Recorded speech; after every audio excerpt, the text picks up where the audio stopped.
8 mile গাৰোবস্তিত ভয়ংকৰ ভূমিস্খলনৰ ঘটনা নিহত হৈছে মাতৃ পুত্ৰ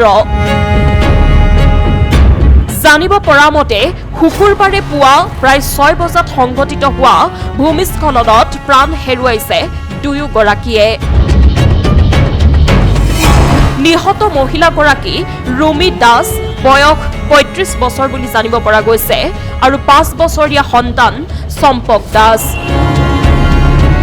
উল্লেখ্য যে এই দুৰ্ঘটনাত গুৰুতৰভাৱে আহত হোৱা 14 বছৰীয়া ৰীমা দাসকো চিকিৎসাৰ বাবে ততাতৈয়াকৈ চিকিৎসালয়লৈ প্ৰেৰণ কৰা হয় ঘটনাস্থলীত যোৰাবাট আৰক্ষী উপস্থিত হৈ দুৰ্যোগ ব্যৱস্থাপনাৰ বিভাগৰ লোকক খবৰ দিয়ে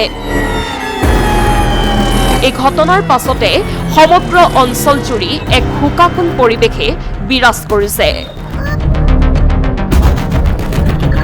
সোণাপুৰৰ পৰা পুৰবী কাশ্যপৰ ৰিপৰ্ট সংবাদ লহৰ অসমবাসী তথা ডিমৰীয়াবাসীৰ বাবে সুখবৰ কামৰূপ মহানগৰ জিলাৰ সোণাপুৰত স্থাপন ডিমছ হাস্পতাল এণ্ড নাৰ্ছিং হোম উপলব্ধ বিভাগসমূহ general medicine gynaecology general and laparoscopic surgery orthopaedic surgery paediatrics and neonatology palliative medicine pain clinic dermatology ENT urology দুৰ্ঘটনা আৰু জৰুৰীকালীন সেৱাৰ বাবে 24 ঘণ্টাৰ উপলব্ধ ডিমছ হাস্পতাল এণ্ড নাৰ্ছিং হোম অত্যাধুনিক সা-সুবিধাৰে পৰিপূৰ্ণ ডিমছ হাস্পতাল এণ্ড নাৰ্ছিং হোমত উপলব্ধ